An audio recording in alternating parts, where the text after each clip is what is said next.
Bismillahirrahmanirrahim. Assalamualaikum warahmatullahi wabarakatuh. Perkenalkan, kami dari kelompok 14 yang ingin menjelaskan tentang tindak pidana perdagangan orang. Bagaimana di sini? Itu yang berjudul tentang eksploitasi pekerja migran di Indonesia. Baik, yang penjelasan pertama akan dijelaskan oleh saudara saya. Rekan saya ialah Teria.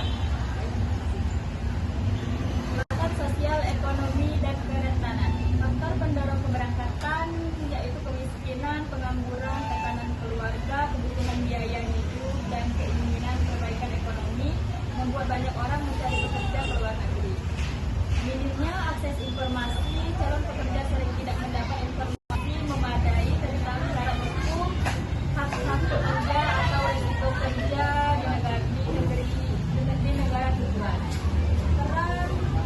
Calo atau agen ilegal karena keterbatasan akses ke agen resmi atau birokrasi yang rumit, orang sering menggunakan jasa calo yang menawarkan cepat, gampang, dan murah.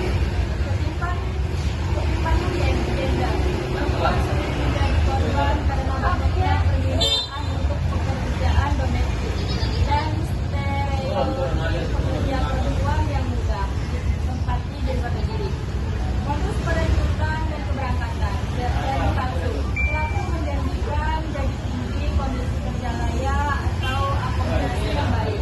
Dokumen kontrak tidak dijelaskan kepada korban atau ditandatangani dalam bahasa asing tanpa pemahaman.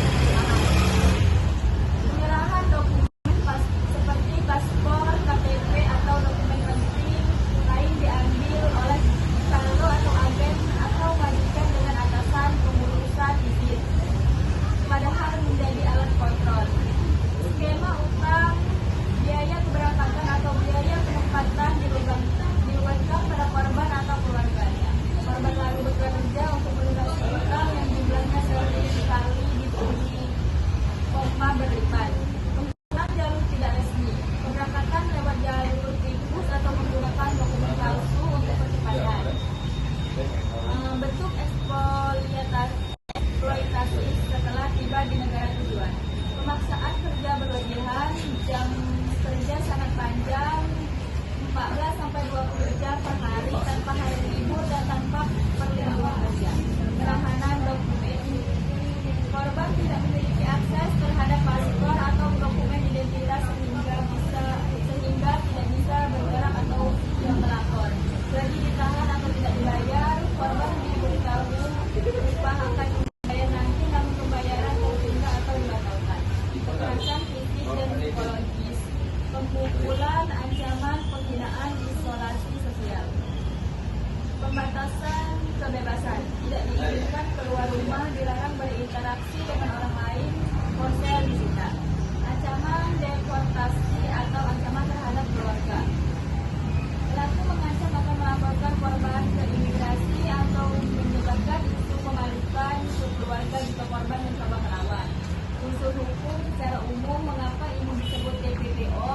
Karena perekrutan atau perekrutan melalui penipuan, janji palsu dan penipuan untuk menarik korban.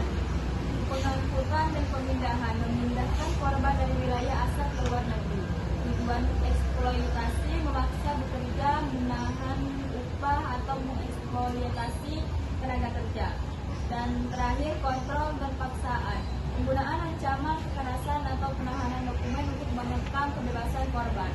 Berdasarkan definisi perdagangan orang, hukum nasional yang mengadopsi unsur-unsur internasional, kombinasi elemen-elemen di atas memenuhi unsur TPPO, tindakan, cara, dan tujuan eksploitasi. Dampak pada korban fisik, psikologis, sosial, ekonomi. Kesehatan fisik, kelelahan kronis, cedera fisik akibat kekerasan, penyakit akibat kondisi kerja buruk, masalah muskuloskeletal, infeksi. Kesehatan mental, depresi, gangguan kecemasan, PTSD, rasa malu, isolasi sosial. Ekonomi, hutang yang menumpuk karena biaya penempatan, kehilangan upah, beban keluarga tetap. Dan terakhir, sosial dan keluarga. Stigma saat kembali, trauma, hubungan keluarga, gangguan peran sosial, sulit kembali bekerja, atau sekali. Baik, saya akan menjelaskan tentang indikator dan bukti TPPO yang sering muncul dalam penyelidikan. Itu yang pertama, dokumen yang hilang atau dipegang pihak lain. Itu seperti paspor atau kontrak kerja. Yang kedua itu perbedaan antara kontrak kerja yang dijanjikan dan kondisi nyata. Itu seperti gaji kontrak atau yang sudah dibayar. Yang ketiga itu ada isu keselamatan fisik seperti luka atau tanda kekerasan di tubuhnya. Yang keempat itu ada bukti komunikasi yang mengandung ancaman atau instruksi berupa bisa chat atau audio. Ada juga itu saksi seperti tetangga atau sesama korban atau agen atau mantan majikan. Yang keenam itu ialah rute perjalanan itu dari ke loket, ke tiket, catatan keberangkatan via pelabuhan tikus. Yang kemudian itu alurnya, alur kronologi contoh kasus ini itu seperti calon korban itu mengontak agen di suatu desa dengan dijanjikan pergi ke luar negeri. Bagaimana keluarga memberi uang untuk biaya penempatan. Kemudian korban menyerahkan dokumen tersebut. Bagaimana korban berangkat melalui jalur yang resmi atau jalur tikus. Kontrak ditandatangani dalam bahasa asing. Sesampainya paspor itu dikumpulkan, jam kerja ekstrim dan upahnya itu ditahan. Kemudian korban mencoba menghubungi keluarga. Bagaimana itu mereka tuh diancam untuk mencoba kabur, disekap atau dipukul. Kemudian itu korban melapor ke perwakilan negara atau yang disingkat dengan LSM atau berhasil lari dan kembali ke konsulat. Bagaimana dalam proses hukum pelapor itu ada identifikasi sindikat, penuntutan pelaku, TPPO atau pemulihan korban. Bagaimana dalam perlindungan, pemulihan dan hak korban.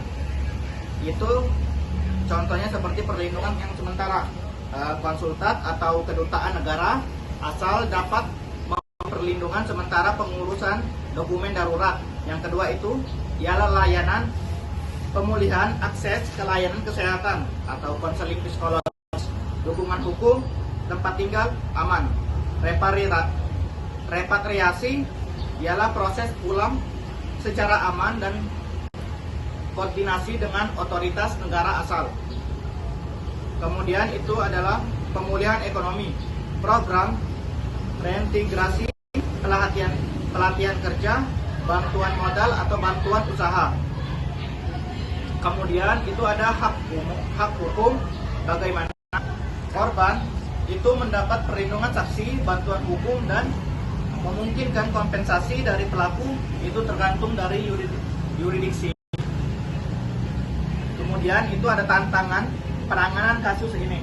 Bagaimana itu korban takut melapor karena malu atau takut deportasi, takut mendapatkan balasan, dan bagaimana ada juga dengan batasan yurisdiksinya itu kerektoran di negara asal, eksploitasi di negara lain yang memerlukan